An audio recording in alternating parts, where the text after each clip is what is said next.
IPL 19ാം season ആവേശകരമായി മുന്നോട്ട് പോവുകയാണ്. ഇഞ്ചോടിഞ്ച് പോരാട്ടങ്ങളാണ് ഓരോ ദിവസവും കാണാൻ സാധിക്കുന്നത്.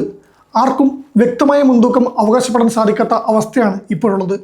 രണ്ടാം റൗണ്ട് മത്സരങ്ങൾ പുരോഗമിക്കവേ ചില യുവതാരങ്ങളുടെ പ്രകടനമാണ് വളരെയധികം ശ്രദ്ധിക്കപ്പെടുന്നത്. ഇതിൽ എടുത്തു പറയേണ്ടത് സമീർ റിസ്വി, തുഷാർ ദേശ്പാണ്ഡെ എന്നീ രണ്ട് പേരുകളാണ്. രണ്ടുപേരുടെയും കിടിലൻ പ്രകടനം ഇതിനോടകം കയ്യടി നേടിയിരിക്കുകയാണ്. CSKയുടെ മുൻ താരങ്ങളായ ഇവർ ഇപ്പോൾ ഡൽഹി ക്യാപിറ്റൽസിലും രാജസ്ഥാൻ റോയൽസിലുമായി ഹീറോകളാവുമ്പോൾ തുടർച്ചയായ രണ്ടാം തോൽവിയുടെ CSK താഴോട്ട് പോയിരിക്കുകയാണെന്ന് പറയാം. സമീർ റിസ്വിയാണ് ആദ്യ രണ്ട് മത്സരത്തിലും കയ്യടി നേടി നിലവിൽ റൺവേട്ടക്കാരിൽ തലപ്പത്ത് നിൽക്കുന്നത്. അവസാനം കളിച്ച 3 IPL മത്സരത്തിലും അർദ്ധ സെഞ്ചുറി നേടിയ റിസ്വി ഈ സീസണിലെ ഡൽഹിയുടെ 2 മത്സരത്തിലും കളിയിലെ താരമായി മാറിയിരിക്കുകയാണ്. ചെന്നൈ സൂപ്പർ കിങ്സ് 8.4 കോടിക്ക് ടീമിലെത്തിച്ച താരമാണ് റിസ്വി. എന്നാൽ താരസമ്പന്നമായ CSK റിസ്വിയിൽ വലിയ വിശ്വാസം അർപ്പിക്കാതെ കൈയൊഴിഞ്ഞു. മിനി താരതലത്തിൽ 95 ലക്ഷത്തിനാണ് റിസ്വി ഡൽഹിയിലേക്ക് എത്തിയത്. ലക്നൌവിനെതിരെ 47 പന്തിൽ 70 റൺസാണ് സമീർ റിസ്വി നേടിയത്. ഓപ്പണർമാർ പെട്ടെന്ന് മടങ്ങിയപ്പോഴും റിസ്വി കിടലൻ പ്രകടനത്തോടെ ഡൽഹിയെ വിജയത്തിലേക്ക് എത്തിച്ചു. ഈ കളിയെ താരമാകാനും റിസ്വിക്ക് സാധിച്ചു. ഇതിനുശേഷം മുംബൈ ഇന്ത്യൻസിനെതിരെയും റിസ്വി കസറിയിരിക്കുകയാണ്. 4ാം നമ്പറിലിറങ്ങി 51 പന്തിൽ 90 റൺസാണ് റിസ്വി നേടിയത്. 7 വീതം 4ഉം 6ഉം ഉൾപ്പെടെയാണ് റിസ്വി മാച്ച് വിന്നറായത്. ഈ കളിയിലും റിസ്വിയാണ് കളിയിലെ താരമായത്. തുടർച്ചയായ രണ്ടാം മത്സരത്തിലും റിസ്വി കസറിയത് ഡൽഹിയുടെ കിരീട പ്രതീക്ഷകളെ സജീവമാക്കിയാണ്.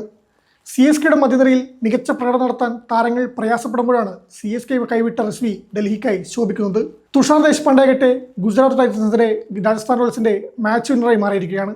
2022 20 ലക്ഷത്തിന് CSK ടീമിലെത്തിച്ച ദേശ്പാണ്ഡെ 2023 21 വിക്കറ്റുകളുടെ കസറി. എന്നിട്ടും ദേശ്പാണ്ഡെ നിലനിർത്താൻ CSK തയ്യാറായില്ല. രാജസ്ഥാൻ റോയൽസ് 6.5 കോടിക്കാണ് ദേശ്പാണ്ഡെയെ ടീമിലേക്ക് കൊണ്ടുവന്നത്. അവസാന സീസണിൽ ദേശ്പാണ്ഡെ വലിയ മികവ് കാട്ടിയില്ല. എന്നാൽ ഗുജറാത്തിനെതിരെ അവസാന ഓവറിൽ 11 റൺസ് പ്രതിരോധിച്ചാണ് ദേശ്പാണ്ഡെ കയ്യടി നേടുന്നത്. അവസാന ഓവറിൽ വെറും 4 റൺസ് മാത്രം ഇട്ടുകൊടുത്ത് 6 റൺസിന് വിജയം രാജസ്ഥാൻ നേടിക്കൊടുക്കാൻ ദേശ്പാണ്ഡെക്ക് സാധിച്ചു. മത്സരത്തിൽ ആദ്യം ബാറ്റ് ചെയ്ത രാജസ്ഥാൻ 6 വിക്കറ്റിന് 210 റൺസ് എടുത്തപ്പോൾ മറുപടിക്കിറങ്ങിയ ഗുജറാത്തിന് 8 വിക്കറ്റിന് 204 റൺസാണ് നേടാനായത്. CSK വിട്ടുകളഞ്ഞ 2 താരങ്ങളും ഇപ്പോൾ കയ്യടി നേടുകയാണ്. അതേസമയം സീസണിലെ ആദ്യ 2 മത്സരത്തിലെ തോൽവികൾക്ക് ശേഷം ആദ്യ വിജയം പ്രതീക്ഷിച്ച് ചെന്നൈ സൂപ്പർ കിങ്സ് ഇന്ന് വീണ്ടും മൈതാനത്തിറങ്ങും. ആദ്യ മത്സരത്തിൽ രാജസ്ഥാൻ റോയൽസിനോട് 8 വിക്കറ്റിനും രണ്ടാം മത്സരത്തിൽ പഞ്ചാബ് കിങ്സിനോട് 5 വിക്കറ്റിനുമാണ് CSK തോറ്റത്. ഇന്ന് റോയൽ ചലഞ്ചേഴ്സ് ബംഗളൂരുവാണ് CSKയുടെ എതിരാളികൾ. ആദ്യ മത്സരത്തിൽ സൺറൈസേഴ്സ് ഹൈദരാബാദിനെ 6 വിക്കറ്റ് തോൽപ്പിച്ച RCB മികച്ച ഫോമിലാണ്. RCBയുടെ തട്ടകത്തിൽ നടക്കുന്ന മത്സരത്തിൽ ജയം നേടുക എന്നത് CSKയെ സംബന്ധിച്ച് അല്പം ദുഷ്കരമായ കാര്യം തന്നെയാണ്. ഇന്ന് CSK പോരിനിറങ്ങുമ്പോൾ എല്ലാ കണ്ണുകളും സഞ്ജു സാംസണിലേക്കാണ്. വലിയ പ്രതീക്ഷയുടെ CSKയിലെത്തിയ സഞ്ജുവിന് ആദ്യ 2 മത്സരത്തിലും തിളങ്ങാൻ സാധിച്ചിട്ടില്ല. 6, 7 എന്നിങ്ങനെയാണ് സഞ്ജുവിൻ്റെ ആദ്യ 2 മത്സരത്തിലെ സ്കോർ.